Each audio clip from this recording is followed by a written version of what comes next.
good question.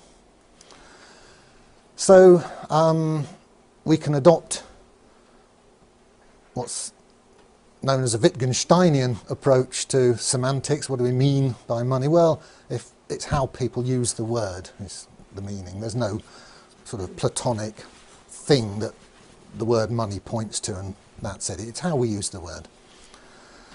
And from our point of view, the money users, the new numbers are new money. We spend them, use them, that is our medium of exchange. Once somebody's borrowed them, then they start circulating in the economy. The guy who sold you the house, he gets the 100,000, he probably buys a new car with it, or he goes on holiday, or whatever. Now there's a flip side to that expansion of the bank's balance sheet when somebody comes along and repays their loan, pays money back to the bank. And in this case, the money supply contracts. Let's see that schematically.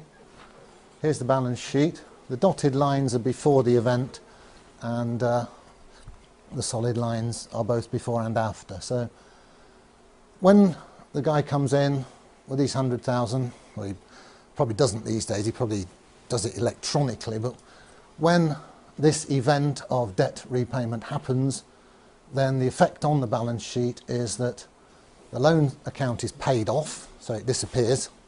So obviously some historic record of it is kept somewhere, but the day-to-day accounting of the bank, that loan has gone.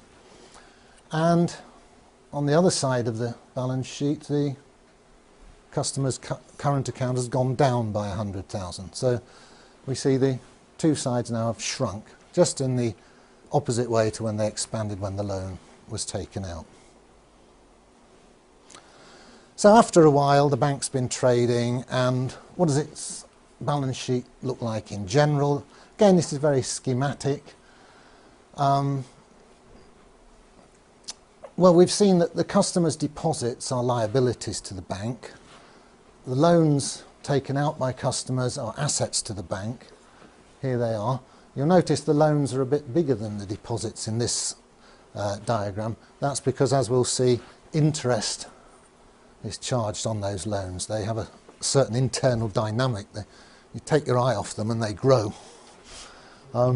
Another asset to the bank is physical cash called vault cash. The bank does actually keep some notes and coins in its safe, in its vault, and that is an asset to the bank.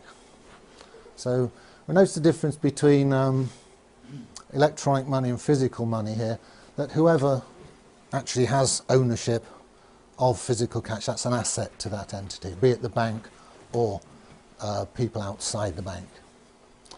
Assets, financial assets, the banks tend to buy gilts, which are IOUs from the British government. It's a favourite asset of banks, and obviously the nice buildings that you see, and the cars and so on and so forth. And also, remember, initially the shareholders put their initial money into the account at the Bank of England, it's called their reserve account. We'll have a look at the structure of this in a bit more detail later. So that's an asset to the bank. So the bank has its money in the central bank, the Bank of England. The bank's customers have their money in the commercial bank. And on the commercial bank's balance sheet, the bank's money is an asset and the customer's deposits is a liability. Other liabilities that banks have, well, they have all the usual expenses of any business. They owe tax, they have to pay electricity bills, etc., etc. But like any business, they have this shareholder's capital account, which is a number on the liability side of their balance sheet, and it represents something quite important. It's what the shareholders would get were the bank to be wound up now. The bank would call in all its assets, pay off all its liabilities, and with any luck there'd be something left over for the shareholders to take away, because the shareholders came in at the beginning with a certain amount of money, they've traded for a while, they might want to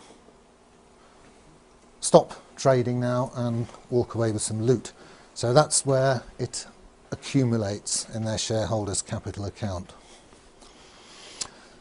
So we've now seen where this electronic money comes from, how it gets into circulation, how it comes into being. And looking back, you can see that bit by bit in the past, it's all been borrowed into existence by somebody. And these people out there who, or some in here probably, who borrowed these digits into existence, got them into the banking system, they're paying interest on them. So every electronic pound going round and round the economy, some poor so-and-so somewhere is paying interest on it. So that means that if you think of the whole money supply, or the electronic bulk of it, which is more or less all of it these days, then that money supply, that medium of exchange, is actually on loan to us. It has no permanence. It doesn't go round and round within the community of money users. It's lent to them by this rather strange banking system.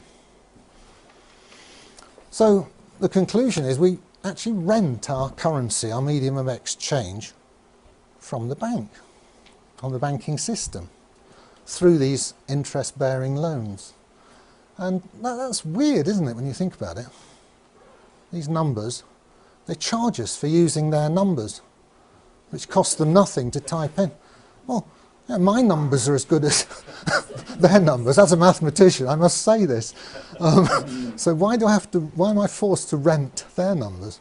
So I like the phrase that we have a rent-a-currency system. Let's look at it schematically. Well, here's us in the economy. These arrows mean the money's going round and round. And what goes round and round up there is digits in banks' computers, and none of it is debt-free and none of it is permanent. It's all temporary, transient, ephemeral, and it comes into the economy, as we've seen, from interest-bearing commercial loans, and it drains back out of the economy as the loans plus the interest. So the banks extract wealth from the economy by renting to us a bunch of numbers. It's quite a good business, isn't it? And of course the numbers they get back as interest are just as good as any other numbers, and they can spend those numbers back into the economy. And you'll notice bankers have pretty good cars and bonuses and houses and so on. All for buildings. Yeah, I mean, they accumulate a lot of wealth by charging us to use their numbers. What's the alternative? Well, we could do it this way. Here's us in the economy, and instead of using numbers which are lent to us by commercial banks, we could have our own numbers. Could issue them collectively, all of us. And they could be permanent. And the money supply could go round and round indefinitely as we conduct our business. Where would that sort of money come from? Well, it can only come from the collective, from the whole community of money users. You don't want any privileged minority doing it and making lots of profit out of it. Let's do it all together. We're all going to use these numbers. Well, let's have our own numbers. Fine. So we issue them into the economy and through what's called the state, which is, taking a benevolent look at it, it's what we all want to do collectively together. We all have nice roads and we all want to drive on the same side of the road and so on. So I'm just having a dig at the anarchists here who often I debate with on the internet. So collectively we can provide our own medium of exchange, our own bunch of numbers at negligible cost. You have to pay some guy to type them in, sure, but it's not a big expense. So that's the alternative which we're all working towards. Let's not knock debt-based money per se. We're just knocking commercially issued debt-based money. But there is an argument that any money system needs to be a bit flexible, needs to expand and contract if somebody invents a new widget and suddenly lots of factories are needed to produce these new wonder widgets, well, we need a bit more money in the economy. Well, we can still do that. We collectively, through the state, can lend money into the economy as well as spend money into the economy. So it's not a problem. This is a counter-argument to